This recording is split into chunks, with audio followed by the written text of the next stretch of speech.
teman-teman semua, selamat datang kembali di channel YouTube saya. Nah, kali ini saya akan membahas tentang solusi.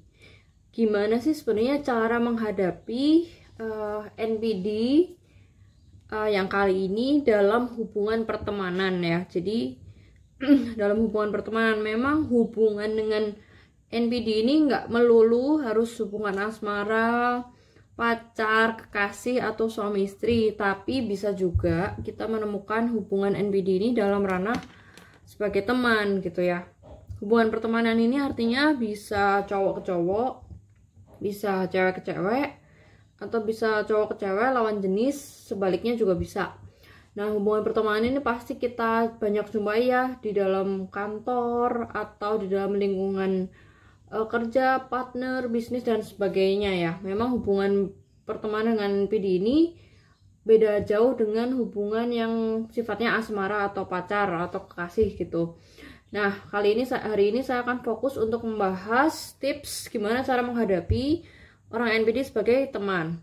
Memang dalam hubungan pertemanan, perilaku abusive NPD ini biasanya tidak terlalu kental dan tidak terlalu terang-terangan sekali jika diimbangi dengan tujuan untuk menjaga image. Artinya mereka itu harus pakai topeng terus ya.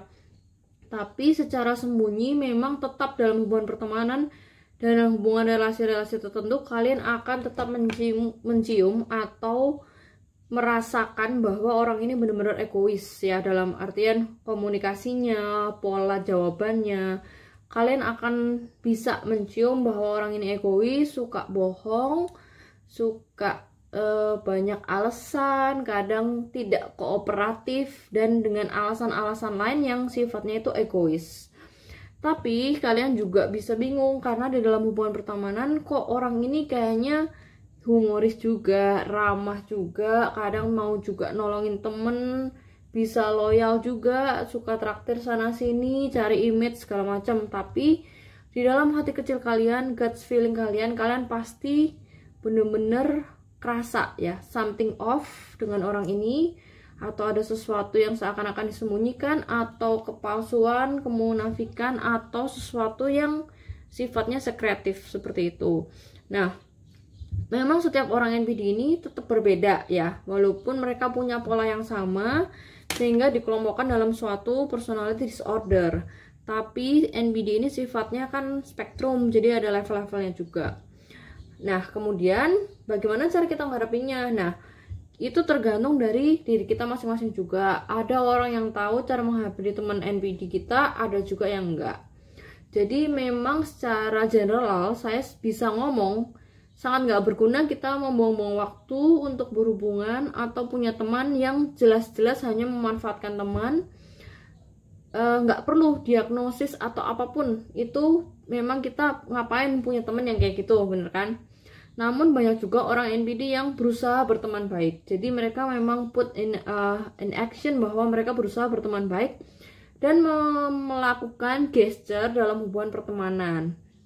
Inilah yang menarik buat saya seperti itu, sehingga kita butuh tahu apa tips-tipsnya. Nah, memang nggak ada teori baku yang pasti tentang cara menghadapi teman kita yang NPD.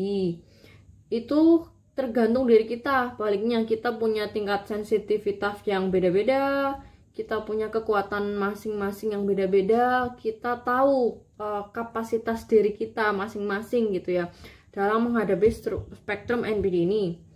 Jadi inilah 10 tips menghadapi teman kita yang NPD. Nomor 1, kita harus memiliki standar yang sama, yaitu batas-batas yang sama ketika kita berhubungan atau memperlakukan teman kita yang lainnya layaknya hubungan normal. Kita udah punya standar, dan kita, tips yang pertama, nggak boleh nurunin standar kita ini kepada teman kita yang NPD. Walaupun Anda tahu, oh dia ini memang something wrong, atau bahkan udah terang-terangan didiagnosa, Anda nggak boleh menurunkan standar hubungan pertemanan itu. Misalkan Anda punya batas hubungan pertemanan itu yang menurut Anda normal dan sebagusnya itu seperti apa, tetap pegang teguh standar pertemanan Anda.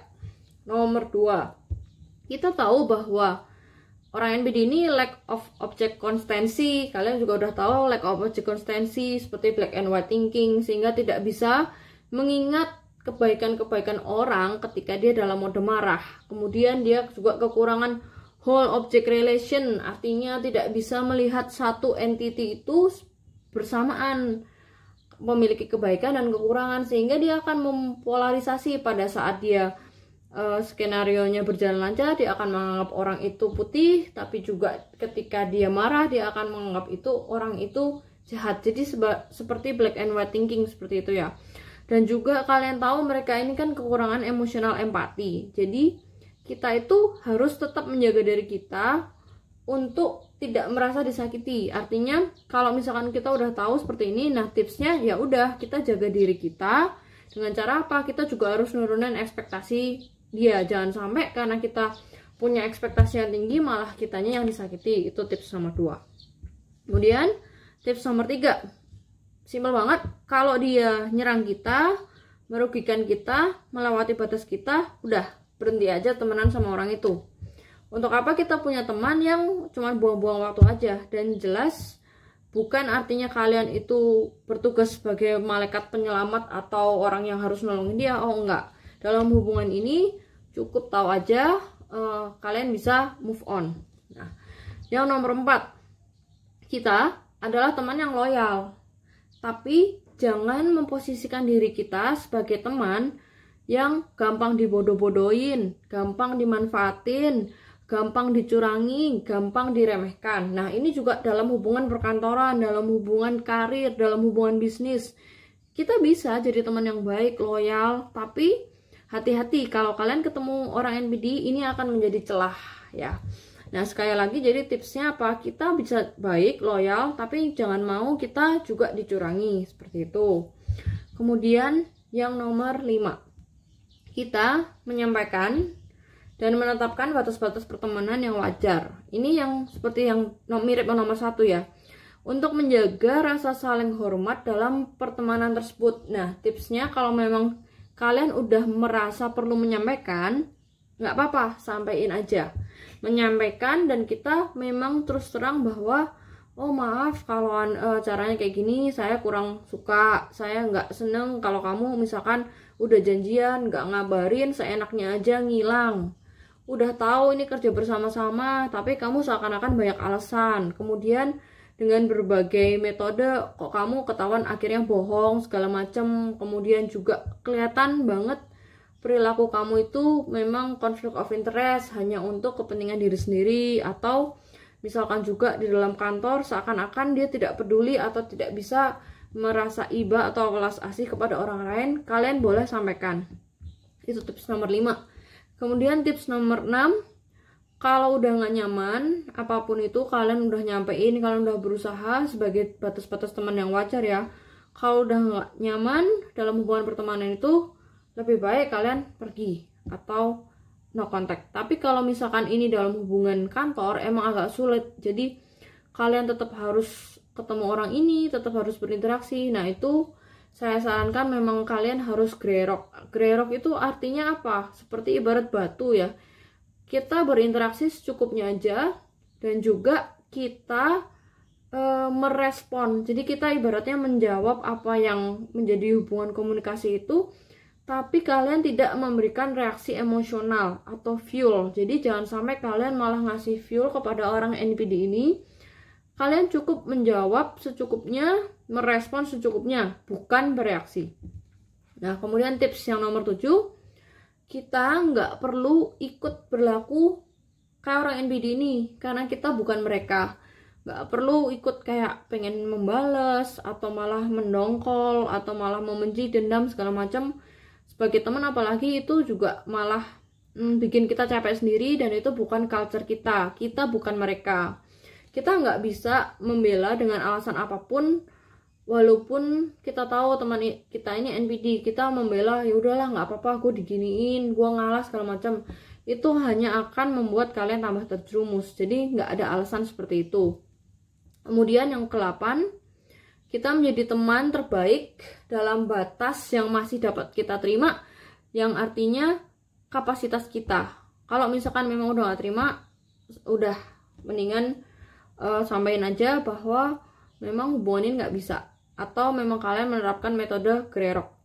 Kemudian nomor 9, jangan termakan dan terbuai dengan ide bahwa Anda adalah teman yang favorit, yang lebih diidealisasikan. Kata kunci di sini yaitu idealisasi, karena mereka itu ketika berlaku hubungan yang jungkat-jungkit itu, ketika tahap idealization, mereka itu akan bisa membuat seakan-akan kita, atau mungkin ibarat saya temennya gitu ya, kita merasa kayak, oh ternyata dia lebih pilih gua atau nggak milih. Nah, kita nggak boleh terbuai dengan seperti ini, karena ini akan masuk dalam ranah reaction emosional, atau artinya kita ngasih dia fuel. Walaupun kita tahu, wah dia ini abusive ke temen yang lain, kita tahu juga apa yang dilakukan dia, apa cara-cara dia berteman itu, polanya seperti apa, dan kalian juga tahu kok seakan-akan temen aku yang ini nih agak complicated dan sebagainya. Itu tidak menjadi alasan bahwa kalian terbuai karena kalian yang kebetulan diidealisasi. Tapi kalau misalkan dia tetap abusive ke orang lain, atau dalam arti karena ini hubungannya teman ya, ibaratnya curang atau ada tanda-tanda egoistis yang berlebihan di atas batas normal, nah itu kalian jangan sampai terbuai oleh manipulasinya.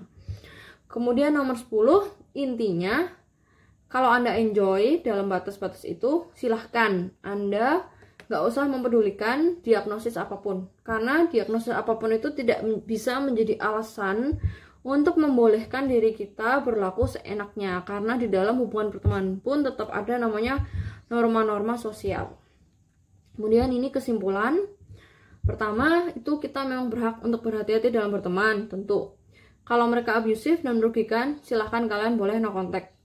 Walaupun mereka pandai, punya banyak talenta, berfungsi normal, in control, tapi ketika Anda tahu bahwa dia ini memang udah masuk 80% ciri-ciri NBD-nya ini akan tetap kental dan menjadi nature default mereka.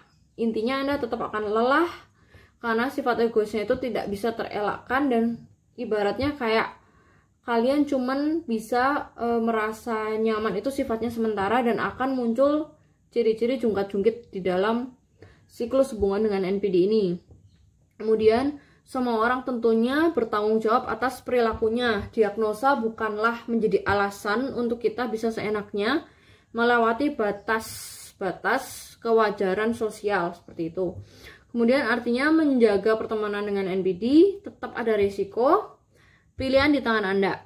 Kalau memang bisa milih teman yang baik, yang normal, carilah teman yang tulus, teman yang setia, teman yang memang bisa menjadi sahabat kita, yang benar-benar bisa kita jaga kepercayaannya. Dan walaupun Anda udah kebetulan ketemu dengan teman yang memiliki ciri-ciri spektrum NPD yang kental, Anda tetap pikirkan dan perhatikan tips-tips yang tadi saya kasih. Kira-kira sekian video dari ini. Nanti selanjutnya saya akan membahas tips-tips gimana cara kita menghadapi NPD dalam keluarga, hubungan dengan orang tua, dan juga tentunya hubungan kekasih atau pasangan. Ikuti terus video saya selanjutnya, semoga bisa bermanfaat. Nah, jika Anda ada pertanyaan, mau diskusi atau sharing, bisa hubungi saya di sini Instagram @unsecret.narcissus. Semoga ini bisa menjadi sharing yang berguna dan membangun buat kalian. Thank you.